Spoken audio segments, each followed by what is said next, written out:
সম্রাট শাহজাহান আল্লাহর কাছে দোয়া করে, আল্লাহ দেশের মানুষকে আল্লাহ তুমি শান্তি দাও, আল্লাহ দেশের মানুষের মধ্যে আল্লাহ তুমি শান্তি বিরাজ করে দাও, আল্লাহ আমার দেশের মধ্যে তুমি কোনো অভাব অনটন দিও না, আল্লাহ দেশের মধ্যে যারা অভাব অনটনে আছে তাদের অভাব অনটন আল্লাহ তুমি পূরণ করে দাও।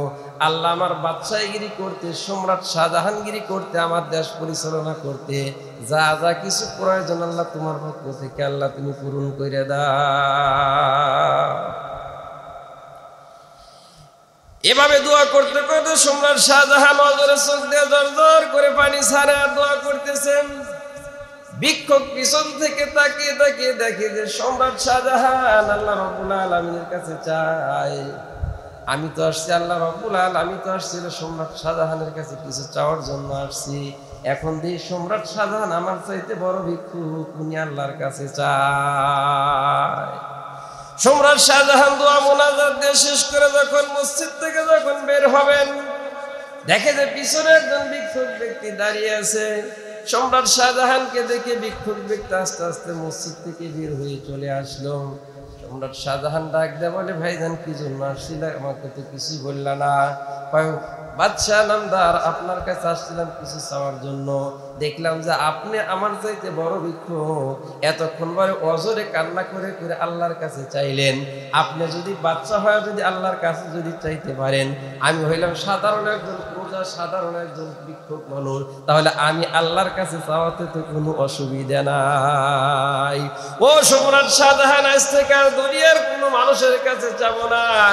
ও সম্রাট শাহজাহান, আজ থেকে যা কিছু চাওয়ার প্রয়োজন হবে আমি আল্লাহ রাব্বুল আলামিনের কাছ থেকে চেয়ে আমার হাজতগুলো আমি পূরণ করব। বলেন সুবহানাল্লাহ। সেই সম্রাট শাহজাহান ওনার স্ত্রী যখন মারা গেলেন, ওনার স্ত্রীর জন্য আগ্রার তাজমহল, আগ্রা একটা কি করলেন, ভারতের আগ্রা একটা প্রদেশ, সেই প্রদেশে একটা তাজমহল নির্মাণ করেছে। ওনার স্ত্রীকে উনি এত বেশি ভালোবাসতেন, অর্থাৎ ওই মমতাজ বেগম। আজ থেকে প্রায় 300-400 বছর আগের কথা। সম্রাট শাহজাহানের স্ত্রী মমতাজ যখন ইন্তেকাল করবে, ওনাকে স্মরণ রাখার জন্য 23 কোটি মার্কিন ডলার খরচ করে, আজ থেকে প্রায় 300 থেকে 400 বছর আগে 23 কোটি মার্কিন ডলার খরচ করে একটা তাজমহল নির্মাণ করবে। সম্রাট শাহজাহান স্ত্রীর কথাকে স্মরণ রাখার জন্য 23 কোটি মার্কিন ডলার খরচ করে 20,000 শ্রমিক 17 বছর খাটায় একটা তাজমহল নির্মাণ করলেন। তাজমহলটা এই জন্য নির্মাণ করলেন যে আমার স্ত্রীর কথা যেন কি থাকে, আমার মনের মধ্যে যেন থাকে, আর যতদিন এই আগ্রার তাজমহলটা থাকবে ততদিন আমার স্ত্রী সম্রাট শাহজাহানের স্ত্রী মমতাজের কথা সকলে স্মরণ করবে। যার মনের মধ্যে যে আশা, আল্লাহ সে আশা কি করে দেন, পূরণ করে দেন। বাংলাদেশের একজন কবি ছিল, সকলেই ছিল, কবি কাজী নজরুল ইসলাম। কবি কাজী নজরুল ইসলাম, ওনার কলম কোনোদিন ইসলামের বিপক্ষে যায় না। আরো তো কবি ছিল, ওনাদের কলম ইসলামের পক্ষে আসে। বেগম রুকিয়া, ইনিও তো একজন কবি ছিল, এনাদের কলম কোনোদিন ইসলামের পক্ষে আসে নাই, ইসলামের বিপক্ষেই গেছে। কিন্তু কবি কাজী নজরুল ইসলাম, ওনার কলম যখনই খাতার মধ্যে পড়েছে সব কথাগুলো ইসলামের পক্ষে চলে আসছে। শেষ মুহূর্তে উনি একটা কবিতা লিখলেন। সম্রাট শাহজাহান কবিতা লিখলেন, তোমারি নাম জফে আমি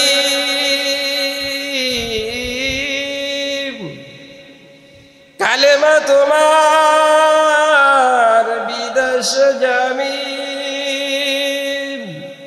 মসজিদেরি জারু বারদার ও কে আমার হাত শোনো আমার মুনাজাত মসজিদেরি পাশে আমায় কবর দি পাই, যেন ঘরে থেকে মুয়াজ্জিনের আজান শুনতে পাই। আল্লাহ রাব্বুল আলামিন কবি কাজী নজরুল ইসলামের এই কবিতাকে আল্লাহ কবুল করে নিয়েছেন। কবি কাজী নজরুল ইসলাম যখন দুনিয়া থেকে ইন্তেকাল করে যখন চলে গেলেন, কবি কাজী নজরুল ইসলামের কবর কোথায় দেওয়া হয়েছে? ঢাকা ইউনিভার্সিটির পাশে কেন্দ্রীয় মসজিদের পাশে কবি কাজী নজরুল ইসলামকে কবর দেওয়া হয়েছে। তাহলে আল্লাহর কাছে আমি আপনার যে দোয়া করব, আল্লাহ সে দোয়া কি করবেন? কবুল করবেন। আজকে আমি যে আপনাদের সামনে যে আয়াতে কারিমা তেলাওয়াত করেছি, সূরা আল ইমরান থেকে 27 নম্বর আয়াতে কারিমা তেলাওয়াত করা হয়েছে। সূরা আল ইমরানের 27 নম্বর আয়াতে হযরত জাকারিয়া আলাইহিস সালাতু ওয়াস সালাম, জাকারিয়া আলাইহিস সালাতু ওয়াস সালামের বয়স ওই সময় হয়েছে 120 বছর। কত বছর? 120 বছর। 120 বছর হয়ে গেছে, জাকারিয়া আলাইহিস সালাতু ওয়াস সালামের এখনো কোনো সন্তানাদি হয় নাই। একজন নবী মানুষ সন্তানাদি না হইলে তার নাম কি আর থাকবে? একজন মানুষের যতই সম্পদ থাকে, তার যদি কোনো ছেলে সন্তান না হয়, সে মারা যাওয়ার পরে তার নাম আর কে নিবে?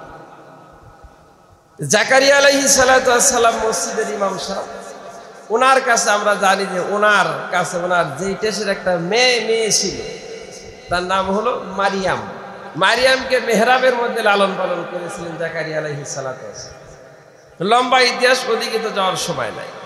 মারিয়ামের মা হান্না মান্নত করেছিল, আল্লাহ আমার গর্ভে যদি কোনো সন্তান আদি হয় তাহলে আমি মসজিদের খাদেম বানাবো। আল্লাহ দিছে হলো কন্যা সন্তান দিছে। এই কন্যা সন্তানকে বোনের জামাই জাকারিয়া আলাইহিস সালাতু ওয়াস সালামের কাছে এনে দিলেন। আমি তো মান্নত করছিলাম গর্ভে যে সন্তান হবে, সেই সন্তান কি করবো? মসজিদের খাদেম বানাবো। আল্লাহ কন্যা সন্তান দিছে, যা দিছে দিছে, আপনার কাছে রেখে গেলাম, আপনি একদারা মসজিদের খেদমত। মারিয়াম আলাইহিস সালাতু ওয়াস সালাম আস্তে আস্তে বড় হইতে লাগলেন। মারিয়াম আলাইহিস সালাতু ওয়াস সালাম এখন মসজিদের মিহরাবের মধ্যে থাকে। হঠাৎ একদিন দেখলেন জাকারিয়া আলাইহিস সালাতু ওয়াস সালাম দেখলেন মিহরাবের মধ্যে মারিয়াম থাকে, এমন অসিজন কোনো মৌসুম নাই, সেই মৌসুমের মধ্যে কিছু ফল আছে, যেই ফলগুলো ওই মৌসুমে না। এখন তো মৌসুম ধরেন, এখন কিসের মৌসুম চলে গেছে? এর আগে যে ফলের মৌসুমগুলো ছিল, সে ফলগুলো এখন হাজার চেষ্টা করলে কি পাওয়া যাবে? এখনো তো পাওয়া সম্ভব। জাকারিয়া আলাইহিস সালাতু ওয়াস সালাম মেহরাবের মধ্যে দেখলেন যে অমৌসুমে সুন্দর সুন্দর ফল হযরত মারিয়ামের কাছে। এখন জাকারিয়া আলাইহিস সালাতু ওয়াস সালাম দেখলেন, আল্লাহ যদি অসময়ে যদি একজন মানুষকে, একজন তার বান্দাকে যদি সিজনালি ফল যদি খাওয়াইতে পারে, আমার বয়স 120 বছর, তাতে কি আসে আর যায়? তাহলে আমি আল্লাহর কাছে দোয়া করি, আল্লাহ যেন আমারে কি দেয়? একটা নেক সন্তান দেয়। সে কথা আল্লাহ রাব্বুল আলামিন তুলে ধরলেন। জাকারিয়া আলাইহিস সালাতু ওয়াস সালাম দোয়া করে, হুনালিকা দাআ জাকারিয়া রাব্বাহ ক্বালা রাব্বি হাবলি মিন লাদুনকা যুররিয়াতান তাইয়্যিবাহ ইন্নাকা সামিউদ দুআ।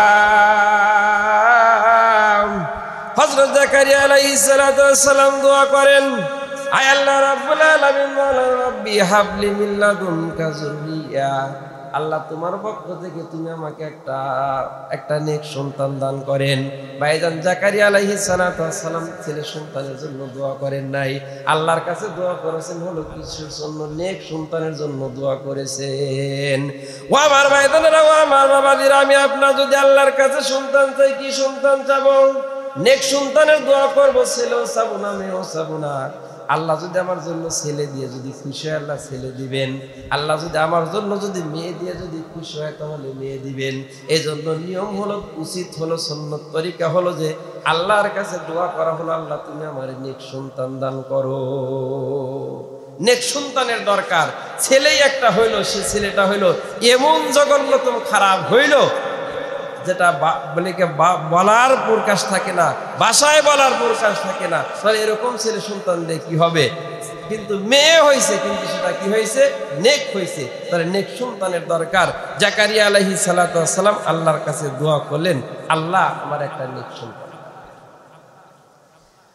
হযরত জাকারিয়া আলাইহিস সালাতু ওয়াস সালাম দোয়া করার সাথে সাথে আল্লাহ রাব্বুল আলামিনকে বলে, যুররিয়াতান তাইয়্যিবা ইন্নাকা সামিউদ দুআ। আয় আল্লাহ, তুমি তো দোয়া কবুলকারী, আল্লাহ তুমি ছাড়া তো আর কেউ দোয়া কবুলকারী নয়। আল্লাহ তোমার কাছে আমি চাইলাম, আল্লাহ তুমি আমাকে একটা নেক সন্তান দান করো। আল্লাহ রাব্বুল আলামিন বলে, ফানাদাতুল মালাইকাতু ওয়া হুয়া কাইমুন ইউসাল্লি ফিল মিহরাব। হযরত জাকারিয়া আলাইহিস সালাতু ওয়াস সালাম দোয়া করে মেহরাবের মধ্যে নামাজে দাঁড়িয়ে গেছে। ও আমার ভাইদেরা, ও আমার বাবাজিরা, আমার আপনার দুনিয়ার মধ্যে যদি কোনো কিছু যদি প্রয়োজন হয়, তাহলে সর্বপ্রথম নিয়ম হলো যে 2 রাকাত নামাজ পড়েন বা সিজদায় গিয়ে আল্লাহর কাছে বলেন, আল্লাহ আমার এইটার প্রয়োজন, আল্লাহ আমার এইটার প্রয়োজন। ভাইজান, আল্লাহর কাছে আগে দরখাস্ত দেন, তারপরে দুনিয়ার মানুষের কাছে যান, কাজটা সহজ হয়ে যাবে। আগে কার কাছে চাইতে হবে? আল্লাহর কাছে চাইতে হবে। এখন সন্তান হয় না, মাজারে গিয়ে যদি সন্তান চাই, তাহলে এটা কি শিরিক হবে না? এটা কি গুনার কাজ হবে নাকি সওয়াবের কাজ হবে? এটা গুনার কাজ হবে, শিরিক হবে। এখন সন্তান আদি হয় না, আমরা কোথায় চলে যাই? মাজারে গিয়ে বলি, বাবা একটা সন্তান দাও। বাবা কোথা থেকে সন্তান দেবে? বাবাই তো নাই, বাবাই তো মাটির মধ্যে কি হয়ে গেছে, সব শেষ হয়ে গেছে। বাবার কাছে সন্তান চাওয়া যাবে না। কার কাছে সন্তান চাইতে হবে? আল্লাহর কাছে চাইতে হবে। আল্লাহ রোগ দিছে, অসুখ দিছে, শিফা কার কাছে চাইতে হবে? আল্লাহর কাছে চাইতে। আল্লাহ আমার শিফা। 120 বছর একজন মহিলা, স্বাভাবিক একজন মহিলা বয়স 50-এর উপরে গেলে তার থেকে আর সন্তান পাওয়ার আশা করা যায় না। তখন সামনে ইয়াজে পৌঁছে যায়, অর্থাৎ মিন্স বন্ধ হয়ে যায়। 50 বা 55, 50-55-র উপরে গেলেই মিন্স বন্ধ হয়ে যায়। মিন্স যখন বন্ধ হয়ে যায়, হায়েজ যখন বন্ধ হয়ে যায়, ওই মহিলারা আর সন্তান জন্ম দেওয়ার ক্ষমতা আর থাকে না। পুরুষের হয়তো যৌবন আরো বেশি থাকে, কারো 70, কারো 80। পুরুষের যৌবনের কি নাই, কোনো শেষ সীমানা নাই, মরার আগ পর্যন্ত তার যৌবন থাকতে পারে। কিন্তু একজন মহিলা যতই সুঠাম দেহের অধিকারী হোক না কেন, যতই তাকে দেখতে সুন্দর হোক না কেন, বয়স 50 বা 55, সর্বোচ্চ 55, ফিকার কিতাবে লেখা হয়েছে 55-র পরে গেলে তাকে সান্নে ইয়াজ বলা হয়, অর্থাৎ তার মিন্স বন্ধ হয়ে গেছে। এখন আর ওই মহিলা সন্তান আর জন্ম দিতে পারবে না। এখন জাকারিয়া আলাইহিস সালাতু ওয়াস সালাম বলেন, ওয়াকাদ বালাগানিল কিবারু আমরাতি আকির। আল্লাহ, আমি তো বুড়া হয়ে গেছি, আমার স্ত্রী কি হয়ে গেছে? বন্দা হয়ে গেছে, 96 বছর বয়স। তাহলে এই অবস্থায় সন্তান হবে কিভাবে? ক্বালা রাব্বি আন্না ইয়াকুনু লি গুলাম ওয়াকাদ বালাগানিল কিবারু আমরাতি আকির ক্বালা কাযালিকা আল্লাহু ইয়াফআলু মা ইয়াশা। আল্লাহ রাব্বুল আলামিন বলেন যে কাযালিকা আল্লাহু ইয়াফআলু মা ইয়াশা। ফেরেশতারা বলেন যে আল্লাহ যদি চায়, আল্লাহ এভাবেই আল্লাহ তোমার সন্তান দান করবে। আল্লাহ চাইছে তোমার সন্তান দিবে।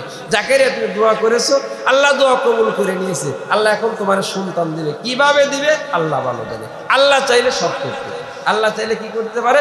সব করতে পারে। দুনিয়া আল্লাহ 2টা সিস্টেমে চালায়, একটা হলো নিজাম, একটা হলো কুদরত, একটা হলো নিয়ম নীতির মধ্যে, আর একটা হলো নিয়মের বহির্ভূত। সন্তান আসার মাধ্যম হলো স্বামী স্ত্রীর মিলন হতে হয়, তারপরে কি আসে? সন্তান আসে। আল্লাহ বাপসারা সন্তান দিয়েও তো আল্লাহ কি করেছেন? প্রমাণ করেছেন। হযরত ঈসা আলাইহিস সালাতু ওয়াস সালামকে বাপসারা কি করেছেন? সন্তান দিয়েছেন। আল্লাহ চাইলে তো ফল, আল্লাহ চাইলে তো ফল গাছের মাধ্যমে আমরা খাই, আল্লাহ চাইলে তো এই ফল গাছ ছাড়াও খাওয়াইতে পারে। আল্লাহ বনি ইসরায়েলকে মান্না সালোয়া খাওয়াইছে। মান্না সালোয়া খাওয়াইছে না?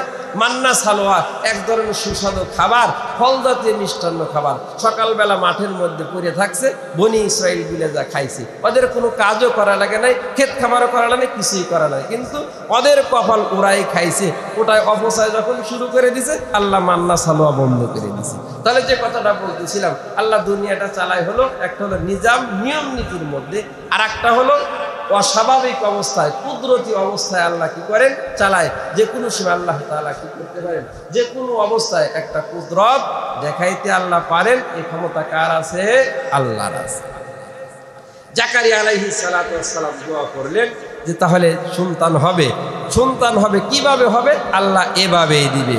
এখন জাকারিয়া আলাইহিস সালাতু ওয়াস সালাম বলেন, ক্বালা রাব্বি জাআললি আয়া, আল্লাহ তুমি আমার 120 বছর বয়স, আল্লাহ তুমি আমার সন্তান দিবে, ভালো কথা। তাহলে যে আমার যে সন্তান যে হবে, ক্বালা রাব্বি জাআললি আয়া, তাহলে আমার একটা নিদর্শন দাও, একটা আলামত দাও যে বুঝতে পারবো যে আমার স্ত্রী এখন গর্ভবতী হবে। আল্লাহ রাব্বুল আলামিন বলে, ক্বালা আতাইতুকা আল্লা তুকাল্লিমুন নাসা সালাসা আইয়ামিন ইল্লা রামসা, ও জাকারিয়া তোমার স্ত্রীকে সাবধান করে দাও 3 দিন যেন কোনো মানুষের সাথে যেন কথা না বলে। এই 3 দিন সমাজের মধ্যে চলতে ফিরতে হইলে 3 দিন যেন কোনো মানুষের সাথে কথা না বলে, ইল্লা রামসা, মানুষের সাথে যদি কথা যদি বলে তাহলে যেন ইশারা ইঙ্গিতে যেন কথা বলে, ইশারা ইঙ্গিতে কথা বলবে, মানুষের সাথে কোনো প্রকাশ্য যেন কথা যেন না বলে। এই কাজটা যখন করবে আল্লাহর ফজলে তোমার স্ত্রী গর্ভধারণ করবে। জাকারিয়া আলাইহিস সালামের স্ত্রীকে এই নির্দেশ দেওয়া হলো, 3 দিন কোনো প্রকার কথা বলতে পারবে। তাহলে আগেই বলেছিলাম যে আমরা দোয়া করবো কার কাছে? আল্লাহর কাছে। সর্ব অবস্থায় কার কাছে দোয়া হবে? আল্লাহর কাছে দোয়া হবে। কোনো মানুষের কাছে আমরা কি করব না, দোয়ার ভিখারি হব না, আল্লাহর কাছে দোয়া করব।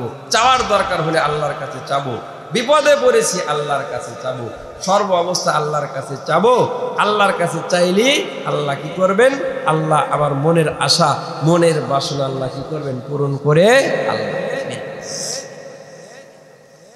আল্লাহ রাব্বুল আলামিন বলেছেন, উদুনি আস্তাজিব লাকুম, তোমরা কি করো? আমি আল্লাহর কাছে দোয়া করো, আমি আল্লাহ কি করব? দোয়া আল্লাহ আমি করব।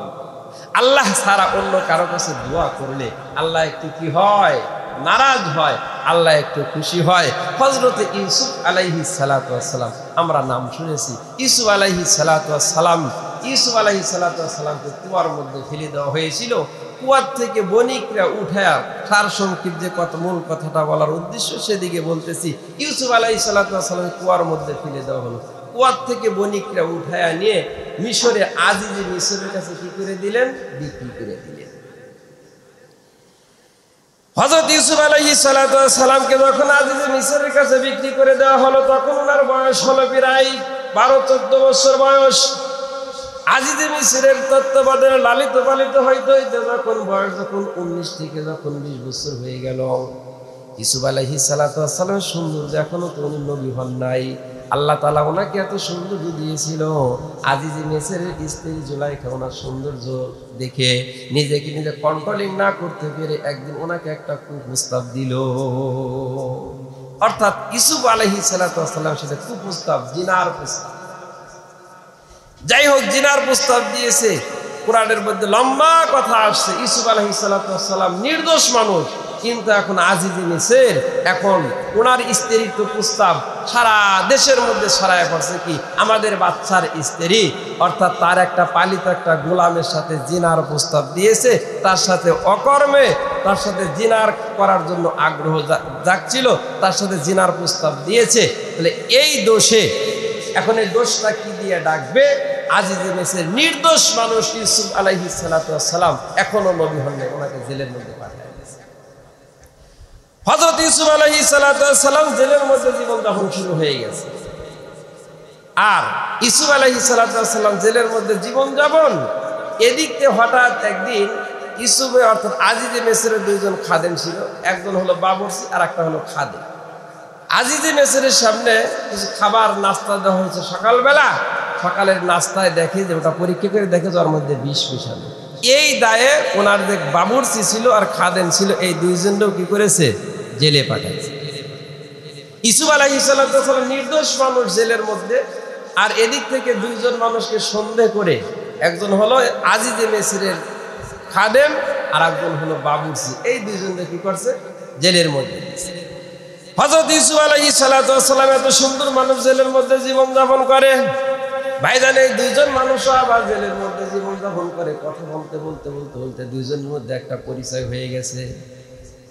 পরিচয় হয়ে যাওয়ার পরে একদিন ওই যে খাদেম যিনি আছেন উনি এসে বলতেছেন, হুজুর আপনাকে তো হুজুর মানুষের মতো দেখা যায়, আপনার চেহারা সুরতে মনে হয় তো আপনি অনেক ভালো মানুষ। হুজুর আপনি কি জন্য জেলের মধ্যে আসছেন? কয় তোমাদের দেশের বাদশা আজিজ মিসর আমাকে নির্দোষ ভেবেও আমাকে জেলের মধ্যে পাঠাইছে। আচ্ছা বলো কি জন্য আসছো? কয় হুজুরও আজকে রাত্রে আমি একটা স্বপ্নে দেখছি। কি স্বপ্নে দেখছো? কয় হুজুর আমি রাত্রেবেলায় স্বপ্নে দেখলাম যে আমি কি করতেছি, আমার বাচ্চাকে আজিজ মিসরকে আমি আঙ্গুরের রস চিপে চিপে আমি খাওয়াইতেছি। তাহলে এই স্বপ্নের ব্যাখ্যাটা কি হবে? হযরত ইউসুফ আলাইহিস সালাম স্বপ্নের ব্যাখ্যা করে দিলেন যে অল্প কিছুদিনের মধ্যে তোমার রায় হয়ে যাবে। অল্প কিছুদিনের মধ্যে যখন রায় হয়ে যাবে, তুমি রায় হয়ে তুমি বেকসুর খালাস হয়ে যাইবা। বেকসুর খালাস হয়ে যাওয়ার পরে আবার তুমি পুনরায় আবার বাদশার তুমি খাদেম নিয়োজিত হইবা। এখন এই কথা দেখে দেখে ওই যে আরেকজন কি ছিল, বাবুর্চি ছিল, উনি এসে বলতেছে হুজুর আমি একটা স্বপ্ন দেখছি। কি স্বপ্নে?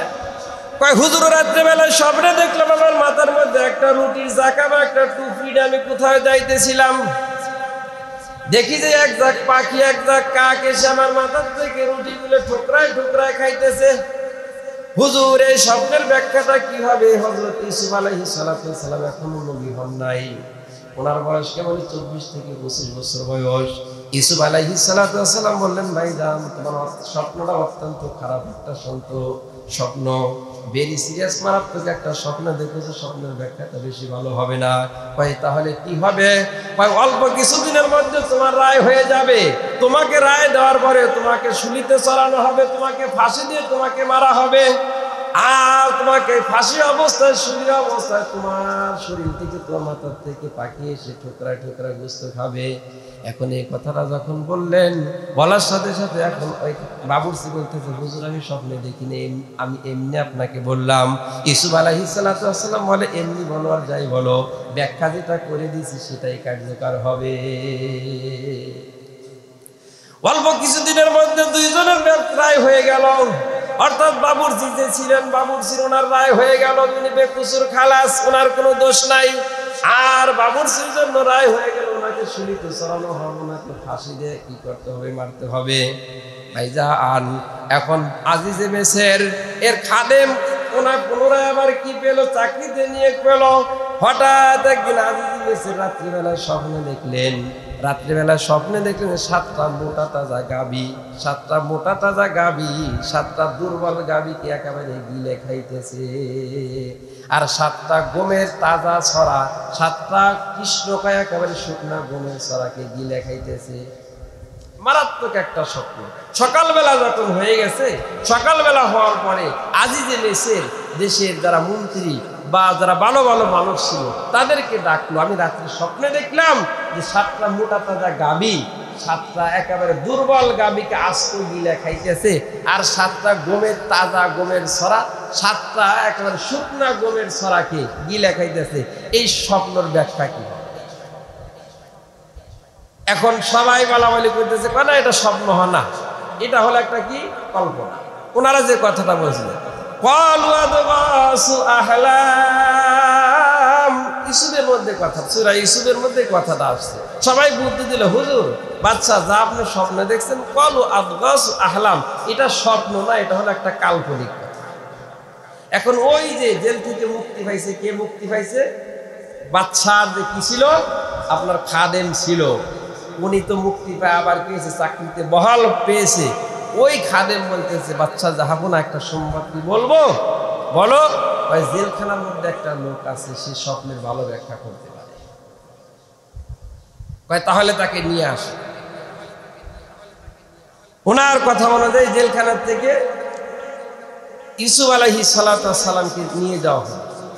ইউসুফ আলাইহিস সালাম যখন আজিজে মিসরের কাছে যখন গেলেন, ভাইজান সুন্দর ফুটফুটে যুবক মানুষ, আজিজে মিসরকে দেখে ঠিক পাইছে যে সেই যুবক ইউসুফ আলাইহিস সালাম যাকে নির্দোষভাবে আমি জেলের মধ্যে পাঠাইছি।